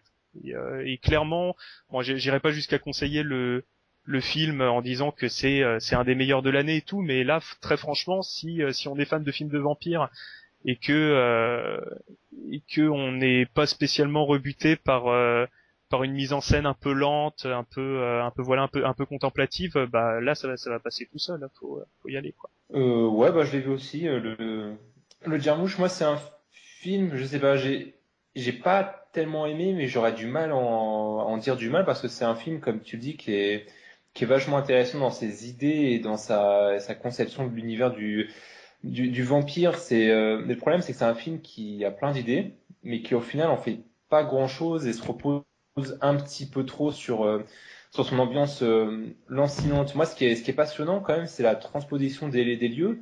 C'est à savoir que le film se passe en partie à Détroit, qui est une ville fantôme à elle toute seule. Ça veut dire que les deux personnages, dès qu'ils sortent de chez eux, ils sont vraiment dans un univers qui est déjà dévasté. Mais c'est pas un univers qui est dévasté à cause du vampire, c'est un univers qui est dévasté à cause de l'homme. Et c'est ça qui est intéressant, c'est que dans leur dialogue, à chaque fois, les vampires mettent en cause l'humain comme la destruction de l'univers et pas les vampires en eux-mêmes. Comme si les vampires étaient les humains et les humains étaient les monstres du film. D'ailleurs, ils les appellent, je sais plus comment ils les appellent, les zombies ou quelque chose dans le genre, ça, les zombies. Dans le film. Comme si c'était l'humain, en fait, l'entité qui était méchante, l'entité qui était là pour transmettre le mal, que ce soit au niveau du sang ou au niveau de l'idéologie. D'ailleurs, il y a plein de dialogues comme ça qui passent, notamment à la fin où il parle d'une chanteuse en disant elle a vraiment du talent, j'espère qu'elle deviendra pas trop connue. Si elle devenait connue, en fait, elle se laisserait corrompre et du coup, elle perdrait un petit peu de sa beauté et de son talent. Et il y a un peu de ça, quoi. C'est vraiment des personnages assez intéressants. Après, je comprends que ça puisse frustrer comme film, parce qu'au final, ça reprend vraiment le thème du vampire de façon vraiment basique, quoi. Ça veut dire ça boit du sang et ça se balade pas la nuit, mais ça a franchement que ça, quoi, du thème du vampire. Mais au niveau de l'ambiance, c'est vraiment quelque chose de vraiment passionnant, quoi. Ça veut dire que ça tient vraiment à son concept. Ça veut dire que c'est un film qui ne va jamais de jour, c'est un film qui se passe exclusivement de nuit. Et quand tu sors de la salle, t'es vraiment encore dans le film pendant longtemps, et ça te laisse une empreinte vraiment bien, quoi. Après, ça, ce qui est assez frustrant, c'est que le film se prend pas beaucoup de risques. Ça veut dire au niveau de son scénario, c'est vraiment linéaire, quoi. Il y a Wasikowska qui vient pour essayer un petit peu de mettre de peps là-dedans, mais c'est vraiment très anecdotique. Son rôle, finalement, ça dure pas si longtemps que ça. Ouais, ça dure 1/4 d'heure, 20 minutes, et c'est assez prévisible, quoi. Sans trop en dire, il y a la disparition de deux personnages, mais c'est assez attendu, que ce soit dans son déroulement, dans sa finalité, et ça prend vraiment pas beaucoup de risques, quoi. Et c'est un petit peu décevant, mais après, voilà, c'est bien. Même, ouais, je parlais de Détroit, il y a aussi des passages au Moyen-Orient, je sais plus dans quelle ville c'est exactement. Et je sais pas, ça donne une ambiance chaude qu'on retrouve pas beaucoup dans le film de vampire. Ce film de vampire, ça se passe beaucoup dans la neige, dans des environnements froids, dans des environnements fermés, dans une ville et tout ça. Que là, justement, ça se décale dans une ambiance un peu plus ouverte, un peu plus chaude, un peu plus pas chaleureuse, mais je sais pas, on voit pas beaucoup de films de vampires quand même qui se passent dans des environnements orientaux, et j'ai trouvé ça vraiment sympathique, quoi. Voilà, après c'est pas un film qui m'a franchement emporté. J'ai plein de réserves au niveau de son déroulement ou alors au niveau de son rythme qui est assez lent, mais c'est un film qui m'a fasciné à plus d'un titre. Après, je sais pas si je le reverrai, mais bizarrement, je sais pas, je l'ai vu il y a 2 semaines, mais plus le temps passe, plus je le revois un petit peu à la hausse, et plus c'est un film qui me fait réfléchir et qui me fait voir plein de petites choses que j'avais pas vues avant, et voilà, je trouve que c'est pas un grand film, c'est pas un des meilleurs films de l'année, mais rien que pour ce que ça propose, je trouve que c'est un film qui a mérite, qui se doit d'être vu, quoi. C'est assez passionnant. Donc voilà, on va passer maintenant à toute autre chose, puisqu'on va maintenant parler de Pompéi, et c'est Scap qui va nous en parler. Find freedom, my friend. We have to get to the harbor.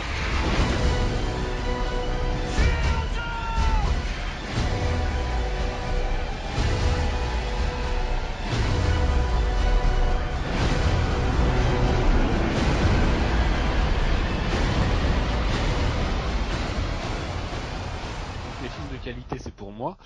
Donc le seul vrai Anderson, c'est Paul, hein, c'est pas Wes. Donc là, pour le coup, Pompéi, c'est pas nul, c'est même presque bien. Après, ça reste un film de Paul Anderson. On va pas refaire sa filmo, mais bon, ça reste le gars qui a fait Resident Evil 50 fois. Donc ça mixe le film catastrophe, qui est donc un des genres les plus pourris du cinéma. Bon, alors avec moi, c'est vrai qu'il y a beaucoup de genres pourris, je sais, la comédie, les slashers, tout ça, mais bon. Donc le film catastrophe, en général, c'est des très grosses merdes, parce qu'on se tape 1 heure de présentation des petits personnages avec attention, il va y avoir une catastrophe, attention, les scientifiques sont là pour nous dire que c'est dangereux. Donc là, vu que c'est époque romaine, il n'y a pas de scientifique pour nous casser les couilles. Vu que c'est époque romaine, il n'y a pas de famille avec un chien. Il y a des combats de gladiateurs à la place. Trinity, qui est pas morte, contrairement à ce qu'on pourrait penser. Bon, par contre, elle sait toujours pas jouer après 15 ans de carrière, mais c'est pas grave. Kiefer Sutherland qui s'est trompé de film. Alors lui, par contre, c'est chaud, quoi, d'être aussi mauvais. Et donc voilà, tous ces personnages font que ça se laisse suivre sans spécialement de déplaisir. Puis des combats de gladiateurs, ça reste toujours sympa, même si pour le coup le classement PG-13 est carrément un peu gênant parce que bon, des coups d'épée sans goutte de sang, ça reste spécial à voir. Genre à un moment, il y en a un qui se fait trancher la gorge, il n'y a pas de sang.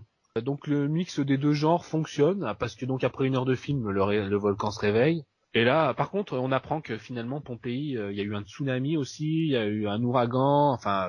Ah ouais, c'est 2012 sur Pompéi en fait. Non, mais ouais, mais ils ont.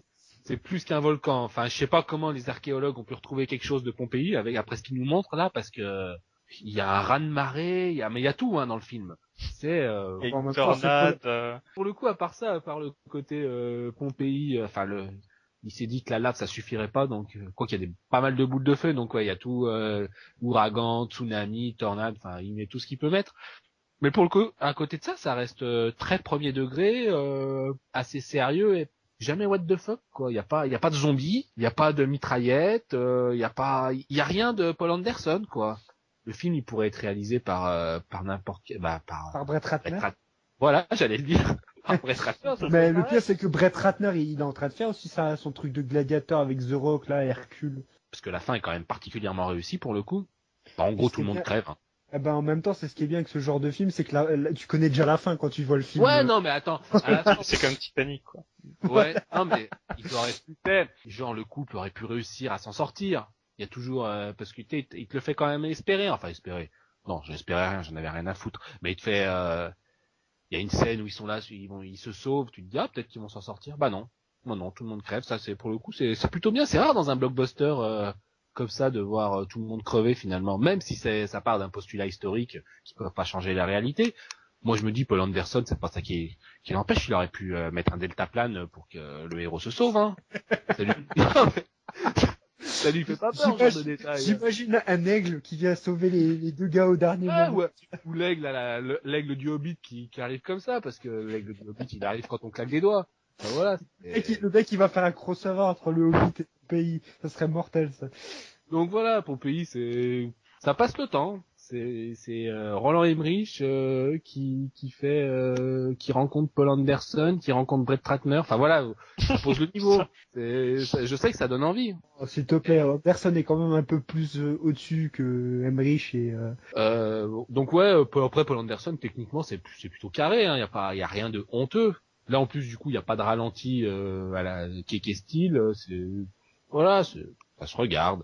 Bon après il y a une scène de course-poursuite avec un char, avec des boules de feu qui tombent en pleine ville. C'est assez chaud. C'est un peu moche. Les CGI, ils ont pas été finis, puis après, sinon, les combats gladiateurs, je vous dis, ça se regarde bien. Puis si on veut voir des raz-de-marée, des tsunamis, plein de gens crevés, c'est pas trop mal, hein. Franchement. C'est un film qui met de bonne humeur. Et du coup, il me semble que ça rentre dans ton top 3 de l'année pour le moment, non? Eh ben écoute, sur tout ce que j'ai vu, c'est vrai que c'est un des rares films auxquels je mets la moyenne. Donc au moment, ouais, j'ai un Paul Anderson dans mon top 3. devant 20 Notez-le ça. Devant, j'ai été esclave pendant 6 mois.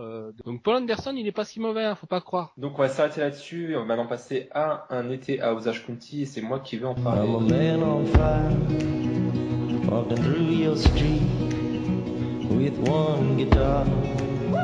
Two dancing feet. You supposed to be smoking? Is anybody supposed to smoke? What are you doing? Do I smell what I think I smell? Be a father. Help me. Our kid is trying to deal with this madhouse you dragged her into. This madhouse is my home. Yeah, think about that statement for a second.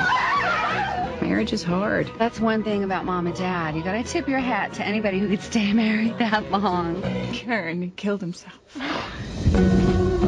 Thank God we can't tell the future. We'd never get out of it.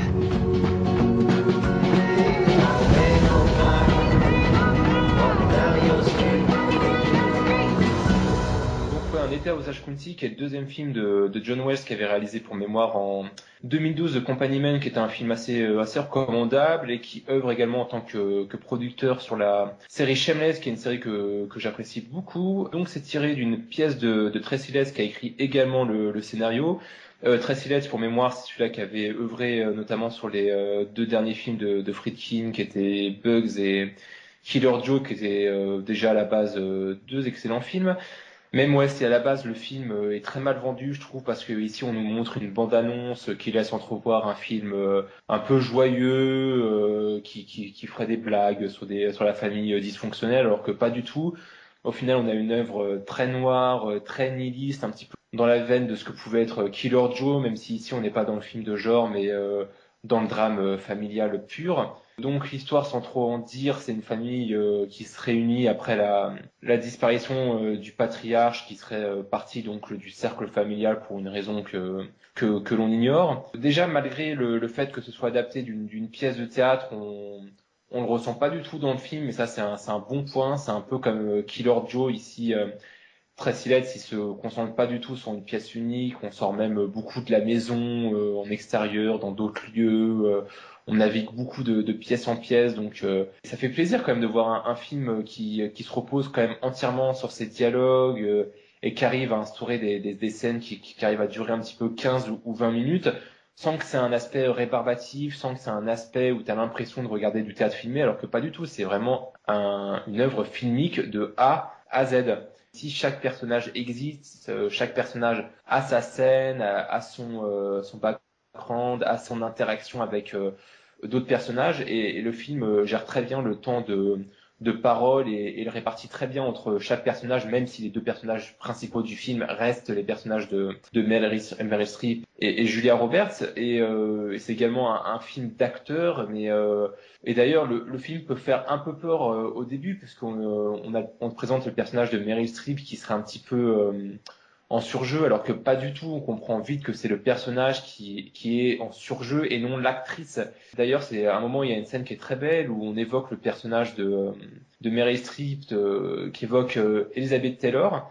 Et justement, j'arrive à voir une espèce de filiation entre le personnage d'Elizabeth Taylor qui campait donc son personnage dans Virginia Woolf, et je trouve que c'est 2 personnages qui se rejoignent vachement dans ces thématiques et dans la notion de la famille et dans la notion de ce qu'on essaye du paraître. Ça veut dire que c'est 2 personnages qui essayent de faire paraître quelque chose dans le cercle familial et aux autres. Il y a une espèce de mensonge permanent et qui essaye de se faire pas bien voir, mais qui essaye de renvoyer une image d'elle-même, alors qu'au final c'est tout autre chose, et c'est un personnage qui a subi des traumatismes, un petit peu comme le personnage de Taylor dans Virginia Woolf, et qui essaie justement de se créer une espèce de carapace en étant le plus infect possible.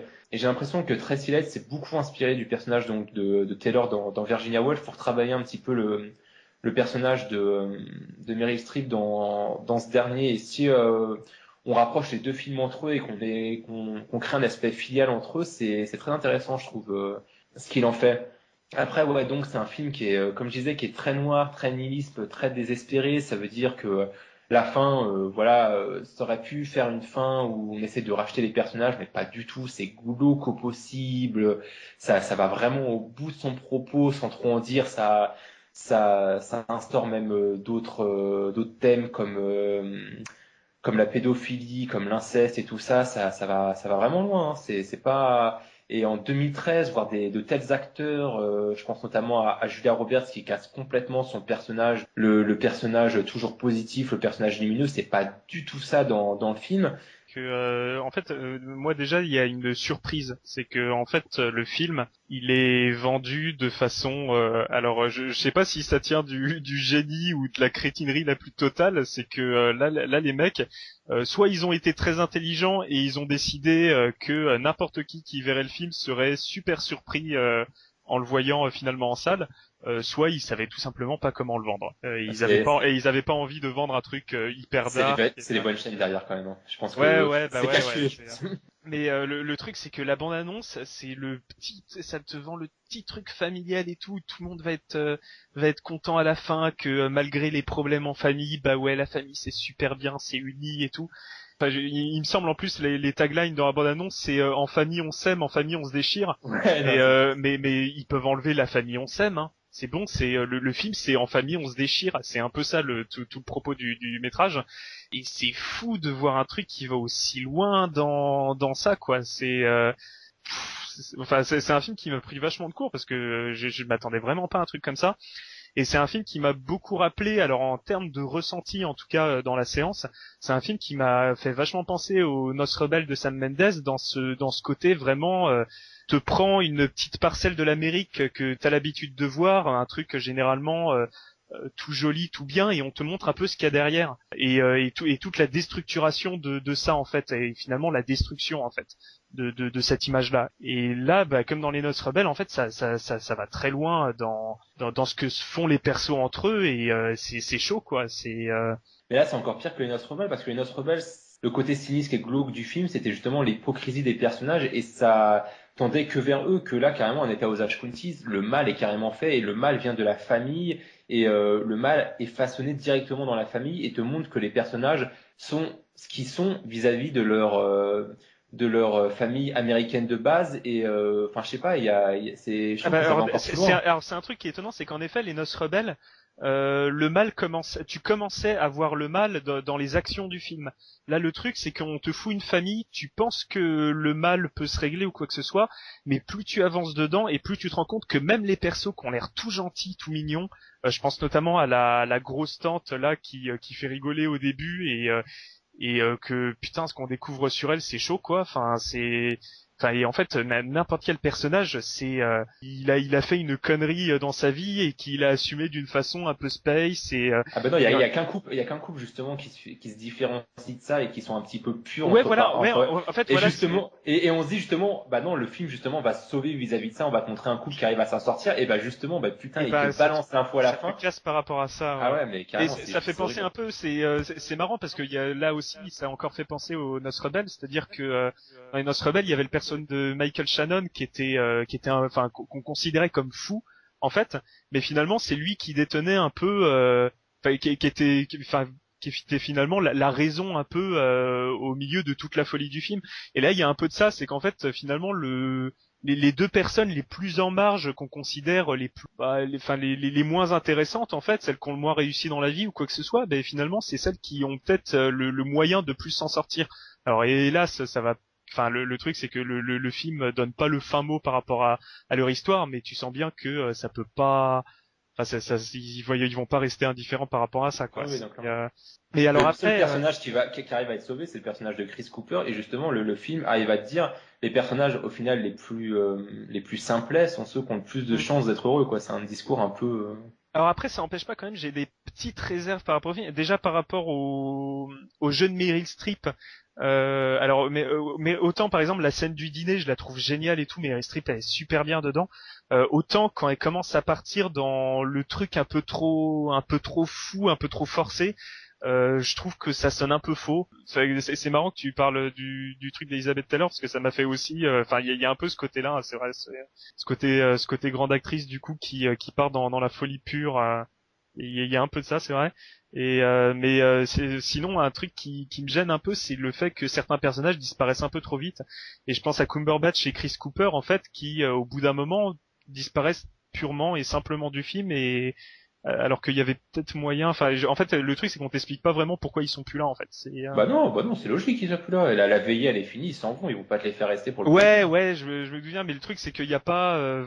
Disons qu'il n'y a pas une scène pour marquer un peu leur départ, donc finalement t'arrives en plein milieu d'une scène du film et du coup t'en déduis qu'en effet ils sont partis, mais finalement tu les as pas vus partir quoi. Bon après je chipote, hein, c'est vraiment du défaut à la con, voilà, mais après je dis pas non plus que le film c'est clairement pas un chef-d'œuvre ou quoi que ce soit, mais en tout cas moi émotionnellement ce qui m'a fait rien que pour ça c'est pour le moment mon film de l'année quoi. C'est clairement un gros uppercut dans le cœur et dans l'estomac, c'était assez impressionnant, hein. Puis, et puis cette fin sans concession quoi, Non, pour moi c'est le meilleur film de l'année jusqu'à présent. Ouais, bon, je vais pas non plus le démolir, mais disons que des histoires de famille, j'en ai vu 15 000. Je sais à peu près toujours comment ça se finit, comment ça se termine. Et ça a aucun rapport avec les autres histoires de famille. Ah bah si, tu vois Festen, c'est exactement la même histoire. Mais Sauf non, que... ça a aucun rapport, Festen. Ah bah si, t'as aussi des trucs comme ça. Là, le truc, c'est que t'as l'impression que le gars, il s'est dit le mot, faut que je fasse le truc le plus trash possible, mais en ayant le casting le plus hollywoodien qui soit. Mais le problème, c'est que ça fonctionne pas du tout. C'est dès qu'on t'annonce une saloperie, moi j'étais comme ça, je fais, ah ouais, c'est bien, d'accord. Ah ouais, tu t'es fait violer, ouais, super. Ouais. C'est vraiment, j'avais toujours une distance, j'étais pas impliqué émotionnellement. C'est qu'il y a un problème quelque part. Et pareil, quand vous dites que tous les personnages sont, il y a aucun personnage qui est surviolé, ah bah quand même, les deux cousins dont on découvre à la fin leur histoire, tu te dis, pendant tout le film, tu les vois pratiquement pas, et après à la fin, faut qu'on leur raconte une saloperie sur eux pour qu'on se dise, ah tiens, ils servaient finalement à ça, faut leur mettre. Mais bien sûr que si tu les vois, ils ont plein de scènes. Oui, mais ils servent à rien quand tu vois les scènes de repas, c'est des plantes vertes, ils discutent pas, ils ont jamais leur mot à dire. En fait, c'est normal, c'est la nature de leurs personnages. Ils sont présentés d'emblée comme des personnages simples qui sont toujours un petit peu dans l'ombre des autres. Ils vont pas te les faire réagir. C'est dans la nature des personnages. Ah bah si, bah quand même. Je veux dire, faut quand même un peu les faire connaître, les faire découvrir. Tu vas pas imaginer comme ça en un clin d'œil leur psychologie. Mais tu les connais vite fait, Jed. Bah non, pas du tout, au contraire. Ouais, non, mais c'est des personnages, je les voyais carrément, je les ignorais, je faisais même pas gaffe à eux. Finalement, tu te rends compte que Julia Roberts, d'ailleurs, bon, dans le film, elle est vraiment, pour une fois, je la trouve très bien d'ailleurs, que le combat, on va dire les rapports entre Meryl Streep et Roberts, ça vampirise. Oui, parce que non, mais c'est limite ça, quand tu vois certains dialogues, c'est limite ils se foutraient pas sur la gueule, quoi.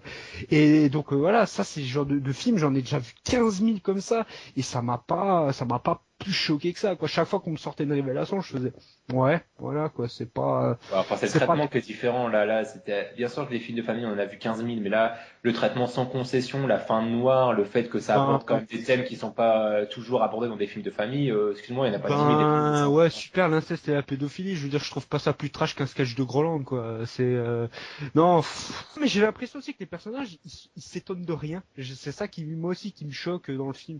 C'est à part voilà la cousine qui à la fin s'énerve, oui, bon, voilà, je spoil pas, mais là c'est la seule fois où j'ai eu une réaction un tant soit peu humaine. Mais le personnage de Meryl Streep, au bout d'un moment, t'as envie de la baffer, quoi. T'as l'impression que elle sait tout, mais elle dit rien, et puis voilà, bon, je le savais, oui, c'est normal, je savais qu'il se passait des choses, ouais, bon.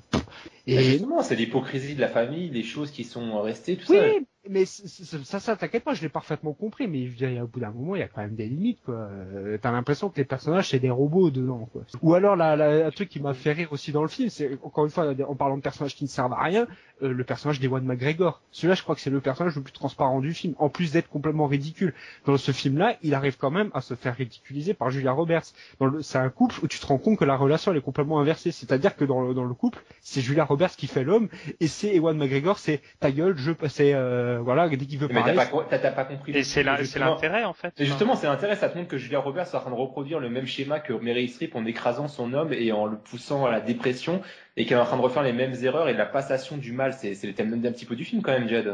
Bah, moi, franchement, je l'ai pas vu du tout comme ça, quoi. Parce que le personnage de McGregor, tu le vois pas malheureux, au contraire, tu vois juste que c'est un gars normal, et juste quand il a sa femme oui, parce qu'il a quitté sa femme depuis un an. C'est normal qu'il est moins malheureux, mais si tu regardes les thématiques, ça rentre vraiment dans les thématiques, l'écrasement de l'homme, le mal qui se propage dans la famille, tout ça, je veux dire, il y a rien de choquant, quoi. Il est, je comprends que t'es. Moi, je vois pas le côté justement maléfique. Au contraire, j'ai l'impression que dans ce film-là, tout est normal, tout est trop normal, en fait. C'est ça qui. Franchement, comment va ta famille, Jeff? Ouais, mais c'est vrai, franchement, mais faut arrêter, quoi. C'est pas parce qu'on parle d'un inceste et de viol tout de suite, voilà, faut crier au truc trash. C'est pas les thèmes, c'est le traitement qui va pas, c'est le traitement qui est pas, à mon sens, qui colle pas. Bah si, le traitement, justement, il est fin, il est logique, il est tout ce que tu veux. Il est hollywoodien, aseptisé. Hollywoodien, mais arrête, trouve-moi dans des films hollywoodiens qui sont aussi glauques et nihilistes qui sont sortis ces dernières années. Justement, des films de famille hollywoodiens, ça ne fonctionne pas, faut trouver autre chose. Ça va pas. Non, mais dis pas que t'en as vu des tonnes et qu'il y en a plein qui sont sortis sur le même traitement. Cite-moi-en, alors il y en a aucun. Bah, je t'ai dit, Festen. Déjà. La scène, c'est pas un film hollywoodien et voilà, il y en a un et c'est pas le même thème du tout. C'est juste le traitement un peu glauque et truc, mais sinon, il n'a pas des films comme ça, je suis désolé. Parce que c'est pas Little Miss Sunshine, hein. Oui, mais bon, après, s'il faut toujours parler de pédophilie et d'inceste pour que vous trouviez ça trash, après, voilà, quand je dis d'histoire de famille, voilà, je parle d'histoire de famille où il n'y a pas forcément de l'inceste, et je parle juste de membres qui se foutent sur la gueule, pour des histoires personnelles, et pas juste des histoires de viol ou des conneries comme ça. Voilà, des histoires de famille comme ça, j'en ai vu 15 000. Là, parce que pour une fois, on décide de mettre la barre un peu plus haut dans les saloperies. Voilà, tout de suite ça s'emballe. Là, pour le coup, non, je suis pas d'accord. C'est pas que pour ça qu'on s'emballe, c'est que le film, de façon générale, est un petit bijou, c'est tout. Ouais, un beau petit téléfilm, on va dire plutôt. N'importe quoi. Ah bah oui, non, mais ouais, voilà, ça se regarde une fois et après tu l'oublies. Je veux dire, la preuve, ça fait 2 semaines que je l'ai vu. Je me rappelle déjà pratiquement plus de plus rien dans le film, à part effectivement les pseudo-révélations à 2 balles, quoi, qu'il y a dedans. Voilà, on va s'arrêter là-dessus pour les sorties cinéma et on va maintenant passer à la mini-rétrospective Billy Wilder et on va commencer avec Assurance sur la mort qui est sorti donc en 1944 et c'est moi qui vais en parler. Assurance sur la mort qui était le 3e film de Billy Wilder. Billy Wilder, c'est un mec qu'on connaît maintenant beaucoup pour ses comédies. Il faut savoir qu'au début de sa carrière, Billy Wilder, c'est un mec qui s'est fait beaucoup connaître justement pour ses films noirs, ce qui est donc Assurance sur la mort. Assurance sur la mort, c'est un film quand même qui est un des plus iconiques et un des plus reconnus maintenant du genre aux US. C'est un petit peu, c'est pas la base du film noir, faut pas déconner. Mais maintenant, quand on cite film noir, même pour les puristes du genre ou pour ceux qui commencent le genre, c'est toujours ce film-là qui revient avec quelques autres. Donc c'est un film au final qui est assez classique dans sa conception et dans son déroulement. Ça veut dire qu'on a la fin du film au début qui est donc un narrateur qui va raconter donc ce qui s'est passé et c'est donc une structure qu'on retrouvait donc pas mal à l'époque. C'est quand même assez casse-gueule parce que d'emblée on te montre donc le méchant et sa destinée, donc on sait qui est le méchant du film. Il y a pas le méchant entre parenthèses, mais bon, on sait ce qui se passe. Il y a pas de suspense.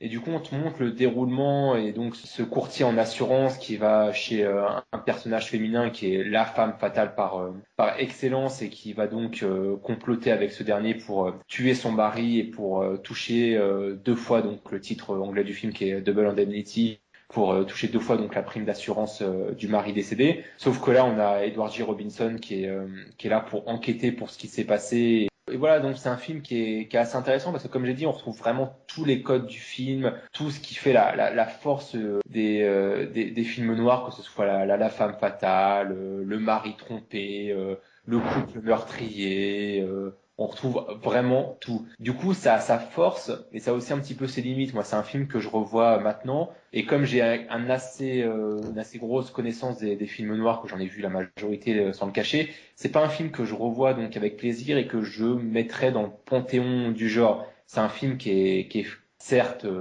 crédible, qui est certes qui a une force d'écriture qui est là quoi, mais c'est un film donc qui est pas très étonnant, qui propose pas beaucoup de variantes au sein de son scénario et c'est un peu dommage. Après bon, je vais pas le critiquer là-dessus parce qu'après voilà, c'est un film de Billy Wilder, c'est un film qui est Billy Wilder, c'est au même titre que Mankiewicz et les deux qui sont vraiment reconnus à l'époque et encore aujourd'hui comme des scénaristes hors pair qui également signent les scénarios et les réalisations de leurs films.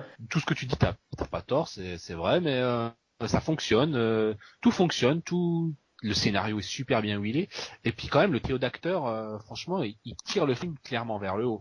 Alors Fred McMurray, il est souvent, il est rarement bon, sauf dans ce genre de film. Parce que je l'ai vu dans des westerns, dans des films de guerre, c'est pas son truc du tout. Mais là, dans les films noirs, il a vraiment un truc, et là, il est vraiment, vraiment bon dans ce qu'il fait. Et Barbara Stanwyck, c'est vraiment, comme tu disais, la femme noire, la femme fatale par excellence. Mais en fait, elle est un côté spécial, l'actrice, parce qu'on peut pas dire qu'elle soit spécialement belle.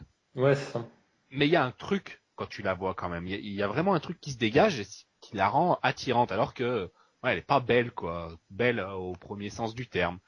Et puis, c'est vraiment, franchement, c'est la meilleure actrice de l'époque pour moi, Barbara Stanwyck. Je l'ai jamais vue mauvaise, elle tire toujours le film vers le haut, elle a toujours quelque chose à proposer, et là, elle livre vraiment une grosse prestation. Puis bon, Edward G. Robinson, c'est toujours un peu le même genre de rôle, toujours un petit aspect comique dans ce qu'il propose. Là, il a des monologues assez sympathiques. Et voilà, moi, c'est un film vraiment plaisant du début à la fin, on s'ennuie pas. C'est bien écrit, c'est bien interprété. Bon après au niveau réalisation, c'est peut-être on n'est pas dans ce qui a été de mieux pour dans le film noir. Mais je pense que c'est clairement un film à voir si pour se faire une connaissance du genre, quoi. Puis même c'est un indispensable. Ah oui, donc clairement. Après, ce qui est bien et ce que j'ai pas précisé, c'est qu'il n'y a pas vraiment d'arnaque ou de personnage qui se laisse. C'est-à-dire qu'il n'y a pas de twist, il n'y a pas de grosse révélation, il n'y a pas de personnage qui se fait avoir, quoi. Chaque personnage est vraiment cynique et a une visibilité de la situation. Il y a quand même c'est pas un twist, mais il y a quand même un petit retournement de situation sur la fin, enfin léger. Même si tu léger. Ouais, mais tu le vois, tu le sais, enfin c'est pas surprenant, mais le personnage lui il le sait pas, il le voit au dernier moment. Mais bon, tu sens quand même que tous les personnages ont une vision de ce qui se passe et savent que bon, ils se servent les uns des autres et ça c'est plutôt, je trouve bien. L'aspect réussi du film, c'est que comme tu dis, qu'on nous montre le début, la fin, c'est casse-gueule, mais en plus on nous montre donc un personnage, donc Fred Murray, qui va commettre un meurtre, il le dit clairement, tout ça, mais ça le rend jamais détestable. Jamais t'as envie de le voir, limite tu veux le voir s'en sortir, quoi, parce que comme l'histoire est amenée, je sais pas, tu le trouves sympathique, tu trouves qu'il peut avoir des circonstances atténuantes, voilà, c'est finement écrit, je trouve. Ouais, on va passer directement en 1950 avec Boulevard des Crépuscules et c'est Scalp qui nous en parle. Alors celui-là, ça me faisait un peu peur, parce que les histoires sur le cinéma, c'est pas un truc qui me passionne plus que ça. Et là encore, on se retrouve devant un truc super bien écrit. Mais alors vraiment. Donc, en fait, c'est quand même à la base, c'est une histoire d'amour tentaculaire avec combien de personnes ? 4 personnages en gros. Donc, qui s'aiment tous entre eux. Enfin, donc on a William Holden, super bon, en scénariste raté mais complètement cynique, qui donc lui aime une scénariste, mais William Holden c'est comment elle s'appelle, Gloria Swanson, qui va tomber amoureux de lui. Elle-même, c'est son valet joué par Heinrich von Streemen qui est amoureux d'elle. Enfin, c'est tout le côté labyrinthique de l'histoire d'amour est plutôt bien traité, sans que jamais ce soit casse-couille. Et en même temps, il réussit à faire une critique du monde du cinéma assez cynique. Je trouve que c'est plutôt osé pour l'époque quand même, ce qu'il fait. C'est qu'il critique carrément tout le système du cinéma hollywoodien à base de scénaristes raté, tout le monde ne pense qu'à une chose, c'est au pognon. La Gloria Swanson, qui a vécu son heure de gloire grâce au muet, veut à tout prix revivre un moment de gloire. Et la fin, mais alors c'est quand même ça a un côté super glauque, la fin. Je vais pas spoiler, mais tu peux, c'est le début du film, c'est le début du film. Non, mais pas cette fin-là, toute la fin. Ah oui, la fin, oui. Le personnage de Swanson. Enfin, c'est spécial quand même de montrer ça comme ça. À noter que par contre, par rapport à Assurance sur la mort, je trouve que le début du film de montrer la fin, là par contre, c'est pas très pertinent. Je sais pas ce que t'en as pensé. Ouais, parce que ça apporte rien, quoi. Parce que à la base, c'est pas un film de suspense. Puis même, tu le sais, enfin, tu comprends très vite ce qui va se passer. Tu comprends très vite qu'il y a pas 50 solutions pour savoir qui a tué. Même le mobile, tu peux, enfin, là-dessus, il y a aucun suspense. Donc c'est vrai que ça, narrativement, ça a aucun intérêt de commencer comme ça. Ouais, je vois pas l'intérêt parce que encore dans Assurance pour la mort, tu veux tout fait pour avoir même si le mobile on l'a rapidement, mais t'as envie de savoir comment ils en sont arrivés là, par quelle manière. Alors que là dans Sunset Boulevard, ça se voit très rapidement, quoi. Au bout de la première scène avec Gloria Swanson, je veux dire, il y a aucun doute sur comment ça va se terminer le film. Et donc puis donc je crois qu'il y a aussi ton amie Cécile B. DeMille que t'aimes pas du tout. Et puis Von Stroman, que j'ai jamais pas vu plus que ça jusqu'à maintenant. Ouais, c'est surtout un réalisateur. Hein. Ouais, mais il a fait quelques films. Je crois qu'il est dans un Anthony Mann aussi. J'ai vu La cible humaine, La cible vivante, je sais plus. Enfin, il a quelque chose lui. Hein. Enfin, déjà, faut dire que ça a vu la gueule qui se paye. Et donc Sunset Boulevard, sans crier à la grande réussite, c'est quand même un film bien cynique et qui dresse un constat pas très glorieux sur le cinéma hollywoodien de l'époque. Enfin, que ça n'a pas dû changer grand-chose énormément depuis, mais ouais, c'est un sacrément couillu, je trouve. À noter que le Blu-ray est sorti il y a un mois, donc si vous voulez vous le procurer, vous pouvez. J'avais fait une petite chronique à l'époque. Et d'ailleurs, Assurance sur la mort, le Blu-ray aussi sort dans un mois aux US, donc vous pouvez aussi vous le procurer. On va maintenant passer à 1953 et à Stalag 17, et c'est Jet qui va nous en parler. Ouais, Stalag 17, Wilder qui nous fait son petit film de prisonnier. Franchement, c'est plutôt sympa. Que déjà Wilder, moi c'est le genre de réalisateur qui me font en général fuir parce que c'est vraiment les comédies, c'est vraiment pas mon humour, ça m'intéresse pas spécialement. Là, il est dans du cinéma de genre, mais il garde son côté un peu comique, humoristique, mais c'est pas la grosse comédie. Il y a de l'humour, mais c'est bien dosé. Il y a pas de trucs trop débiles. C'est vraiment bien. Donc Stalag 17, c'est quoi? C'est donc l'histoire d'une troupe de soldats américains qui sont enfermés dans un camp de prisonniers pendant la Seconde Guerre mondiale. Donc, le camp, c'est le Stalag 17. Et ce qui est bien avec ce film-là, c'est qu'il va pas essayer à tout prix de nous montrer des prisonniers qui veulent s'évader. Bon, il y aura de l'évasion, des idées, en tout cas des tentatives d'évasion, mais l'accent de l'histoire est surtout focalisé sur la vie même des prisonniers, c'est-à-dire leurs petits trafics, leurs petites blagues, les petits moments de calme les petits moments de calme avant la tempête. À travers ça, il y a un fil rouge, c'est la traque d'un éventuel traître au sein du campement de prisonniers, donc un prisonnier qui échangerait des informations avec les têtes pensantes du camp. Et donc on a toute une galerie de personnages qui sont très différents. On en a certains qui sont ouvertement humoristiques, d'autres qui sont plus dans un registre, on va dire, à la western spaghetti, notamment le personnage de William Holden, qui est vraiment absolument génial. Scalp disait d'ailleurs que c'était un Snake Plissken avant l'heure. C'est le cas. C'est un personnage qui se fout un peu des autres, il se cache pas d'être vraiment de mettre sa personne en priorité. Là également toujours ce petit sourire en coin, le gars qui n'est jamais étonné de rien, qui prend les choses un peu à la légère, presque trop vis-à-vis de ses camarades, et c'est d'ailleurs ce qui va un petit peu lui causer des problèmes, puisque les autres prisonniers pensent qu'il est un petit peu louche, qu'il doit être de mèche avec les fameux généraux de cette prison. Et en fait, on se rend compte que c'est surtout un personnage qui essaye avant tout de survivre, qui joue sur deux tableaux pour finalement tenir bon jusqu'à la fin du conflit, alors que les autres, au contraire, entre ceux qui finalement se résignent, décident de vivre leur petite vie, et les autres qui veulent s'évader à tout prix, on se rend compte que finalement le personnage qui a peut-être le plus raison, c'est finalement Holden, quoi. Donc la fameuse traque du traître, ça va être vraiment, comme dit, le fil conducteur, et c'est vraiment bien amené, quoi, au cours des 2 heures que dure le film. C'est vraiment comme dit, vraiment bien dosé, pas qu'au niveau de l'humour, vraiment dans toutes les composantes du scénario, c'est-à-dire à la fois de l'enquête, en même temps les tranches de vie et les mouvements ouvertement comiques. Là-dessus, c'est vrai que c'est vraiment bien fait. D'ailleurs, ça anticipe aussi la série Papa Schultz, même si la série Papa Schultz est un petit peu plus grasse, un peu plus ouvert, axé sur la comédie pure. Là, on reste quand même dans un film de prisonnier, on va dire plus ou moins classique, plus ou moins régulier. Là, c'est vrai que j'ai vraiment été étonné vraiment par le film. Bon, c'est peut-être pas un film culte, parce que je sais que c'est un film qui a quand même une belle réputation, mais c'est vrai que c'est une très belle découverte. Et d'ailleurs, je conseille vraiment à tous ceux qui voudraient découvrir Wilder sans passer forcément par la case comédie, quoi. Il est bon, Otto Preminger, en Asie? Composition. Non, c'est plus... Tu l'as pas vu, le film? Non, je l'ai pas vu. Ah, non, mais c'est un petit rôle, on le voit pas beaucoup.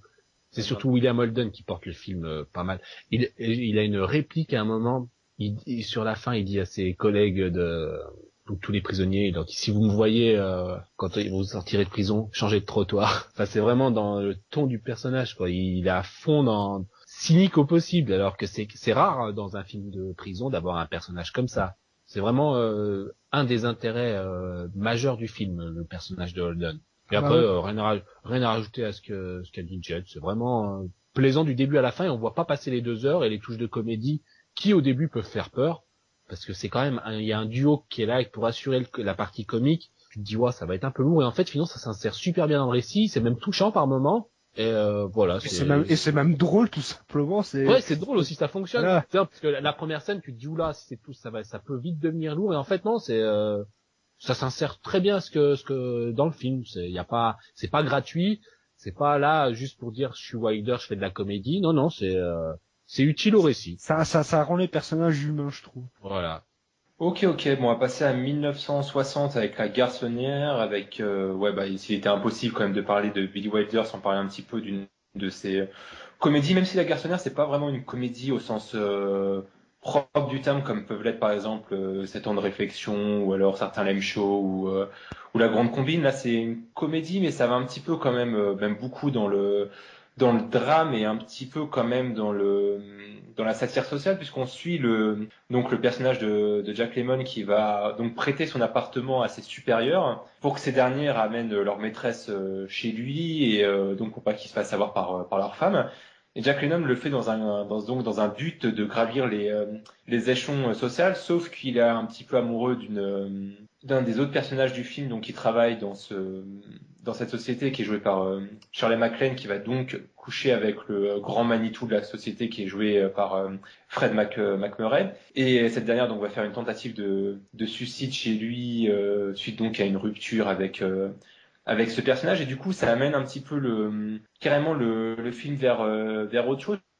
Jack Lemmon, il joue un petit peu toujours le même personnage, ça veut dire le personnage un peu qui subit un petit peu les événements et qui prend sur lui pour arriver à ses fins, quitte à passer un petit peu pour un enfoiré de service. Et mine de rien, il y a une espèce de sous-texte sur la société qui est un petit peu en changement vis-à-vis de la libération sexuelle au début des années 60, qui est assez intéressant, je trouve. Et même le film, si c'est une comédie, il y a quand même des moments pas des gros moments de drame, mais ça se dirige un petit peu vers autre chose, et mine de rien, c'est un petit peu le film de Wilder le plus hybride et qui va jamais complètement dans la comédie, jamais complètement vers le drame. C'est assez intéressant, et même la fin est un petit peu dans cette optique-là. La fin évite complètement l'écueil du happy end, l'écueil de la réconciliation romantique qui aurait été facile, et ça passe complètement par une dernière réplique entre les deux personnages dont on se fera l'idée qu'on voudra, et c'est pas mal, je trouve. Après, le film est un petit peu longuet, faut savoir qu'il dure 2h05 pour ce que ça raconte. Je trouve que c'est un petit peu quelques moments de flottement, mais voilà, c'est quand même un des films les plus emblématiques de Wilder, surtout en Amérique. Encore en France, il est un petit peu moins connu, mais en Amérique, franchement, La Garçonnière, The Apartment, c'est vraiment un gros film culte, comme peut être par exemple La vie est belle de Capra. Ça rentre dans ces films intouchables de cette époque qui sont carrément pas des films familiaux, mais qui rentrent quand même dans une mouvance vraiment typiquement américaine. Donc le film est pas disponible en Blu-ray en France, mais il est disponible à l'import en toute zone et en sous-titres français. Donc si vous voulez vous le procurer, c'est vraiment une bonne entrée dans le cinéma de Billy Wilder, je trouve. Donc voilà, on va passer maintenant à 1961 avec 1, 2, 3, et cette fois-ci c'est vraiment une comédie dans le sens le plus noble du terme. Ici on suit James Cagney qui est pas un acteur qu'on trouve beaucoup dans le genre de la comédie, parce que c'est franchement une figure emblématique du film de mafia de la grande époque de la Warner des années 30-40, ou alors du film noir un petit peu, puisqu'il a joué quand même pour divers réalisateurs. Donc bon, quand on pense comédie, on pense pas automatiquement à James Cagney, mais il apporte une espèce de fraîcheur qui est assez pas mal. Il est complètement fou dans le film, et c'est un film d'ailleurs qui est complètement fou, puisqu'on suit donc un exécutif de Coca-Cola qui travaille à Berlin pendant les années pendant les grosses années de Berlin, quoi, quand il y a le communisme, donc le mur, tout ça. Enfin bon, bref, je vais pas faire un cours d'histoire. Et ça apporte un espèce de toile de fond qui est vraiment intéressante dans le ton comique du film. Et donc on suit pour reprendre un petit peu l'histoire, on suit James Cagney qui est exécutif donc pour Coca là-bas, et qui va accueillir la fille de son supérieur. Donc on retrouve encore le même type de personnage qu'on pouvait trouver dans l'appartement. C'est un personnage arriviste qui fait des petites faveurs pour voir sa carrière évoluer, et donc il va donc recueillir cette fille.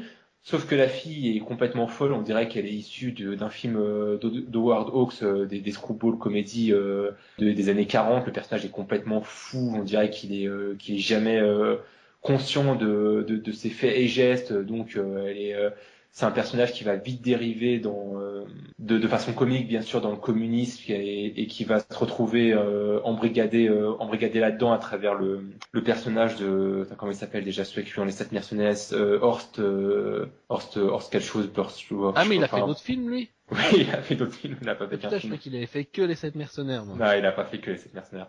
Et donc, on le retrouve là-dedans, et c'est un film complètement fou au niveau comique, c'est un film mais qui s'arrête jamais, comme je disais, il y a une filiation évidente à la screwball comédie, c'est vraiment un film qui va à 100 à l'heure, qui a toujours une idée à la minute, franchement, pour quelqu'un qui aime la comédie, mais sans tomber dans la comédie un petit peu, pas potache, mais comme les comédies de Marilyn Monroe, où ça joue beaucoup sur comique, de situation haute, là, c'est une autre sorte de comique, c'est un espèce de comique qui va vraiment à 100 à l'heure et qui est assez plaisant. Ça va vraiment dans la comédie noire par moment, dans la comédie cynique, dans la comédie politique. Enfin, ça fait vraiment tous les genres et ça dure 1h55 et ça passe vraiment par toutes les mouvances possibles du genre. Et c'est un film vraiment complètement fou, quoi. C'est encore une fois une bonne entrée dans le cinéma de Wilder et moi je suis pas loin de penser que c'est un de ses meilleurs films même. Donc voilà, 1, 2, 3, c'est un film que je recommande chaudement. Il n'y a pas de Blu-ray encore, il y a qu'un DVD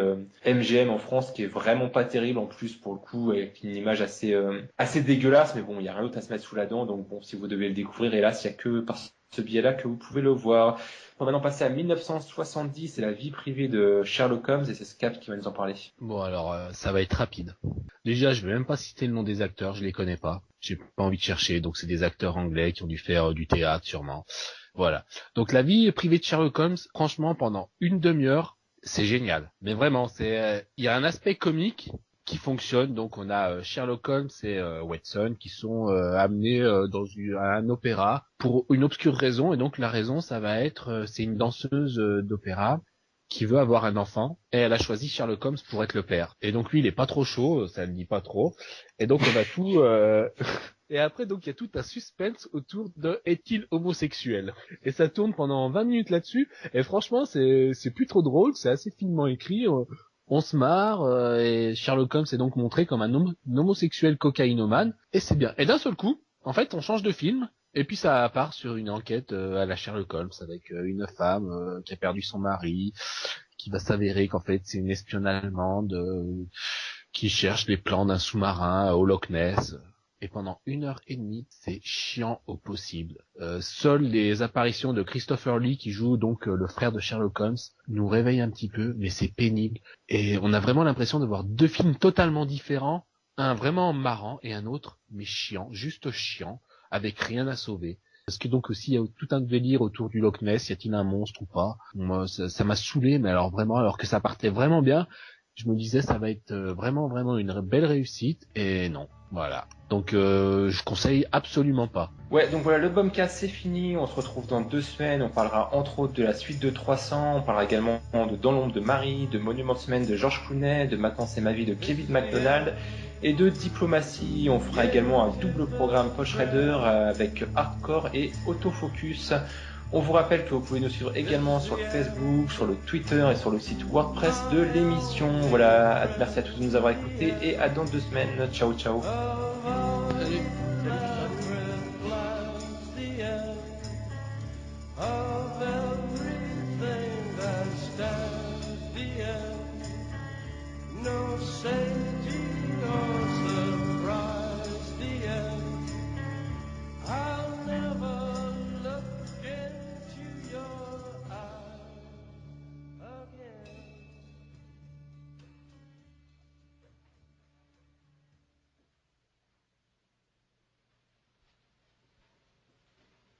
You're still here? It's over. Go home.